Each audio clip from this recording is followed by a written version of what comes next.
Assalamualaikum warahmatullahi wabarakatuh.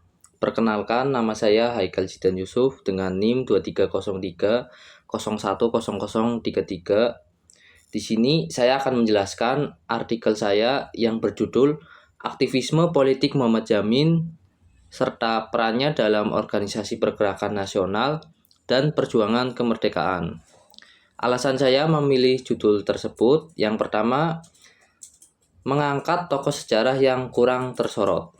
Dalam narasi sejarah nasional, perhatian seringkali tertuju pada tokoh-tokoh besar seperti Soekarno, Hatta, dan Syahrir. Sementara itu, tokoh yang memiliki peran strategis seperti Muhammad Yamin yang sebagai pelopor nasionalisme intelektual, perumus awal Pancasila, serta tokoh penting dalam organisasi kepemudaan dan sidang PKI masih relatif kurang dikenal secara luas. Hal ini menjadi alasan saya untuk mengambil judul tersebut, serta kajian ini hadir untuk melengkapi pemahaman sejarah yang lebih menyeluruh dan adil. Kemudian alasan yang kedua, relevan dengan penguatan pendidikan karakter dan literasi sejarah.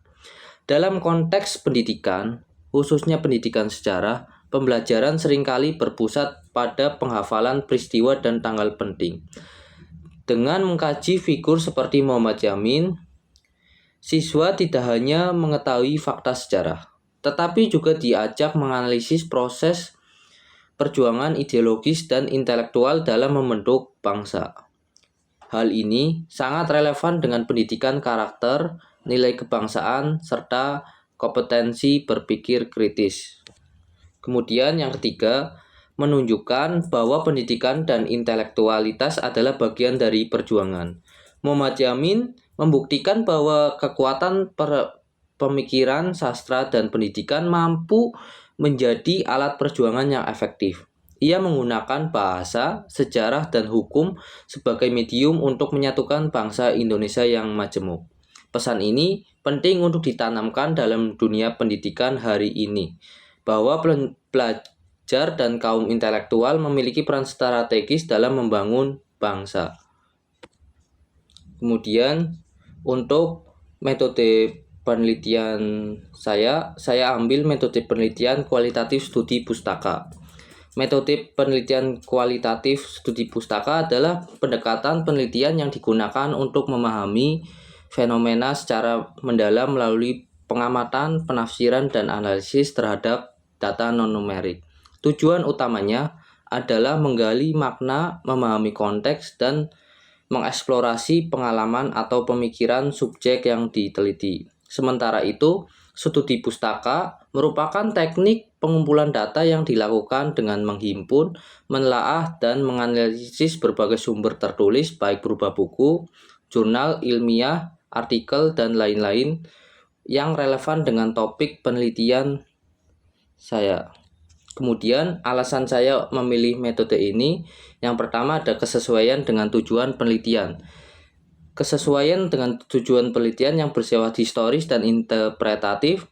Penelitian ini tidak berfokus pada angka atau data statistik, tetapi pada pemahaman terhadap gagasan, peran, dan kontribusi tokoh sejarah. Oleh karena itu, pendekatan kualitatif diperlukan untuk menginterpretasikan makna di balik tindakan politik dan pemikiran Muhammad Yamin sebagaimana tercermin dalam sumber-sumber tertulis. Kemudian mengandalkan sumber-sumber historis dan dokumen primer. Karena objek kajiannya bersifat historis dan intelektual, maka sumber data utamanya adalah dokumen-dokumen sejarah, risalah sidang, arsip organisasi, buku, dan artikel kimia.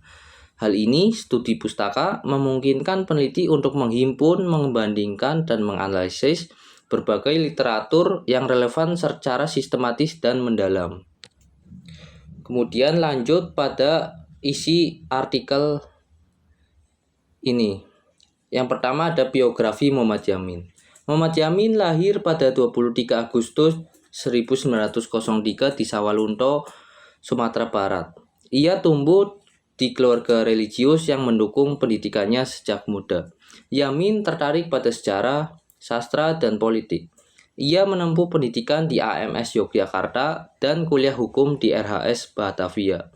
Lalu menjadi salah satu tokoh pemikir dan pejuang terdepan di Indonesia. Kemudian dalam aktivisme organisasi kepemudaan, Muhammad Yamin aktif di Jong Sumatera Nenbon sejak usia 16 tahun dan menjadi salah satu penggerak utama semangat nasionalisme pemuda. Ia berperan dalam Kongres Pemuda II pada tahun 1928 dan menjadi salah satu perumus penting Sumpah Pemuda. Menurut Muhammad Yamin sendiri, kunci kemerdekaan adalah persatuan, bukan lagi identitas kedaerahan.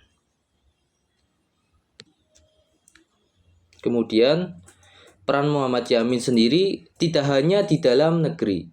Muhammad Yamin juga menjalin hubungan dengan Perhimpunan Indonesia yang berada di Belanda. Ia bertukar gagasan dengan tokoh seperti Muhammad Hatta dan Sultan Syahrir. Hal ini ia sadar perjuangan kemerdekaan Indonesia harus memiliki kekuatan intelektual yang terhubung secara global. Kemudian lanjut peran dalam PPUPKI dan Piagam Jakarta. Peran Muhammad Yamin tak berhenti di masa pergerakan. Ia juga menjadi anggota PPUPKI dan pengusul pertama 5 prinsip dasar negara yang kita kenal sebagai cikal bakal Pancasila.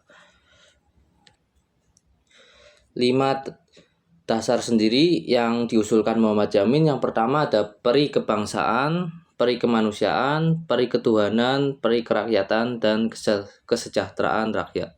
Selain itu, ia juga ikut dalam penyusunan Piagam Jakarta. Pemikirannya tentang demokrasi, keadilan sosial, dan ketuhanan sangat memengaruhi pondasi negara kita saat ini.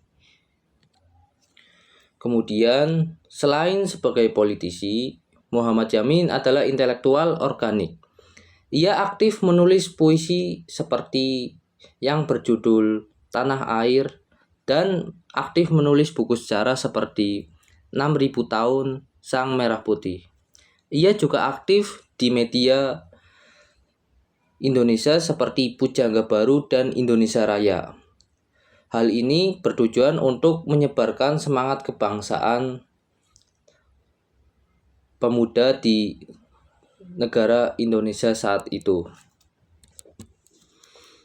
Kemudian yang terakhir, artikel ini menekankan pentingnya memasukkan tokoh seperti Muhammad Yamin dalam kurikulum sejarah. Ia tak hanya berjasa secara politik, tapi juga membentuk identitas bangsa Indonesia melalui tulisan-tulisannya dan ideologinya. Kajian ini diharapkan menjadi jembatan penting agar generasi muda lebih memahami proses perumusan dasar negara secara kritis. Kemudian, Muhammad Yamin adalah contoh nyata bagaimana kekuatan seperti ide, tulisan, dan organisasi dapat mengubah arah sejarah. Dari Sumpah Pemuda hingga Pancasila, semua tak lepas dari pemikiran dan kontribusinya. Maka dari itu, untuk mengenal Muhammad Yamin dan mengenal jati diri bangsa, saya harap kalian membaca artikel saya. Untuk kesimpulannya, dari seorang pemuda yang berasal Minangkabau, Muhammad Yamin tumbuh menjadi sosok yang tidak hanya mengukir sejarah Indonesia, tetapi juga membentuknya lewat organisasi, tulisan, pemikiran, dan perannya dalam sidang PPUPKI. Muhammad Yamin menunjukkan bahwa perjuangan tidak selalu dengan senjata, tetapi juga dengan gagasan, bahasa, dan semangat persatuan.